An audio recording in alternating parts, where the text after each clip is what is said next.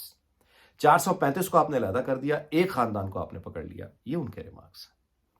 اب یہ سچ جو ہے یہ سپریم کورٹ کے اندر بولا جانے لگا ہے. اس کے بعد جسٹس امین الدین خان نے کہا کہ بیٹھ کر یہاں باتیں تو بہت کرنے کو جی چاہتا ہے لیکن کچھ کہہ نہیں سکتے. اور پھر جسٹس طارق مسعود نے جماعت اسلامی کے وکیل سے یہ بھی کیا کہ آپ کا مقصد صرف ایک خاندان کے خلاف آپ کیس چلانا تھا.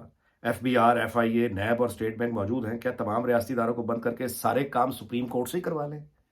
Thank you very much, thank you very much. یہ ہیں وہ سین لاجک پروفیشنل ایک یعنی اپروچ جسے کہنا چاہیے جو آج کی اس سماعت سے ہمیں سننے کو ملی. لیکن ناقابل یعنی اعتبار کا فقدان اتنا زیادہ ہے کہ یقین مثال کے طور پہ ارشد شریف کی والدہ نے جو عمر عطا بندیال کو بھی ایک وہ دیے نا کہ آپ اس میں سلمان اقبال کو بھی شامل کر لیں، مراد سعید کو بھی شامل کر لیں، ارشد شریف کے قتل کے کیس میں نئے نام انہوں نے دیے کہ ان لوگوں کو بھی انویسٹیگیشن میں شامل کیا جائے. اس پہ بھی دو رائے ہیں. یعنی کیا یہ اس لیے نام ڈلوائے گئے ہیں کہ عمر عطا بندیال اپنے جانے سے پہلے ان کو کلین چٹ دے کے چلا جائے؟ ایک یہ بھی ہے نا. اس کو نقطہ نظر دوسرا یہ ہے کہ نہیں اب یہ پکڑے گئے، نہیں، اس کو اس طرح سے بھی دیکھیں تو اب یہ سامنے آئے گا. اچھا، اس ریمارکس جو آج کے ہیں ان کے بارے میں بھی دو نقطہ نظر ہیں کہ کیا یہ نواز شریف کی واپسی کے امکانات اور وہ راستوں جو آہستہ آہستہ کھلنے شروع ہو گئے ہیں، کیا ہم اس طرف جا رہے ہیں، کیا ہم اس جانب جا رہے ہیں. لیکن دوسرا نقطہ نظر یہاں بھی موجود ہے کہ اس کو لارجر بینچ اس کا بنا کے اسی کیس کو آگے دوبارہ سے کوئی عمر عطا بندیال سے دوبارہ کو مہر لگوانی ہے. لیکن یہ والا جو نقطہ نظر ہے کہ عمر عطا بندیال سے دوبارہ مہر لگوانی ہے، اس سے اتفاق اس لیے نہیں ہو سکتا کہ عمر عطا بندیال کی بہرحال اب اتنی طاقت نہیں رہ گئی ہے. ڈیفینسو پہ تو وہ ہے، ٹھیک ہے کہ وہ کھیل رہا ہے، جس حد تک وہ جا سکتا ہے وہ بیٹھا ہوا ہے، لیکن اب اتنی طاقت اس کی نہیں رہ گئی ہے کہ وہ مزید پاناما کے اوپر ایک بدنام زمانہ کیس ہے. سپریم کورٹ میں آج کی سماعت کے بعد اس حیرت آپ کی دگنی ہو جاتی ہے کہ ثاقب نثار ابھی تک آزاد کیسے ہے، وہ سارے لوگ ابھی تک آزاد کیسے ہیں. سو یہ بہرحال ایک امید ہے. ہر چیز اکانومی کا تو میں نے آپ سے گزارش کر دی ہے، وہ تو اسٹیبلٹی جب تک نہیں آئے گی.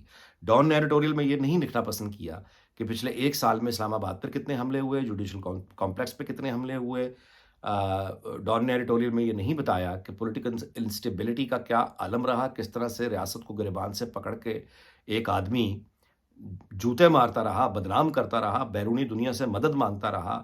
لوگ مطلب ہے پیرالائز ہو گئے، حکومتی مشینری پیرالائز رہی. بدترین افواہوں، بدترین جھوٹ، بدترین پاک فوج پر حملے افواہوں کی صورت میں کیے گئے، اور 9 مئی اس کا کلائمیکس تھا. یہ تھا وہ سال. آدمی کو فیر بات کرنی چاہیے. میں کسی کی حمایت مخالفت نہیں کر رہا، لیکن یہ تھا میرے بھائی وہ سال. صرف عمران خان نے جو تباہی پھیری تھی وہ اس کے جانے کے بعد وہ تباہی ختم نہیں ہوئی، وہ باہر نکل کے اس کو تباہی کو اس نے 10 سے ضرب لگایا لا اینڈ آرڈر کی صورت میں, انڈیسیژن, یعنی ایک پیرالائز کر دیا اس نے اسٹیٹ مشینری کو. تو اس کے ساتھ اگر اسحاق ڈار یا موجودہ لوگوں نے, ان کی ٹیم نے جو سرکاری ملازموں کی تنخواہ بڑھا دی, بجٹ لے آئی, ڈیفالٹ ہونے سے بچے ہوئے ہیں, آئی ایم ایف سے کچھ بہرحال اچھی خبریں مل رہی ہیں, اس کو بہت جانے. اور آخری بات یہ کہ وہ جو چسکا پروگرام ہے وہ یہ ہے جی کہ کیا بشرا بی بی اب جہانگیر ترین سے شادی کریں گی, ان کو خواب میں کوئی اس طرح کی کوئی معاملہ آئے گا, تو اس پہ یہ ہے کہ وہ تو میرا خیال ہے پھر خاور مانیکا سے بات کرنی چاہیے. اب خاور مانیکا تو تیار ہو جائے گا, مطلب رینٹا کا مطلب وہ تو تیار ہو جائے گا, رینٹا مولوی تو رینٹا پیر اوبیسلی, رینٹ سم اسپرچولیزم ہے نا جی, رینٹ ا اسپرچل گرو, یعنی ایک اسپرچل گرو مل رہا ہے, لیکن وہ جس کی مدد کرتا ہے پہلے وہ اس سے شادی کرتا ہے, کیونکہ وہ اعمال اس طرح کے ہوتے ہیں کہ وہ نکاح کے بغیر شاید ممکن نہ ہوتے ہوں. لیکن میرا یہ خیال ہے کہ اگر ایسی کوئی پروپوزل ڈسکس ہوئی بھی تو جہانگیر ترین نہیں مان سکتا بھائی, جہانگیر ترین نہیں مانے گا.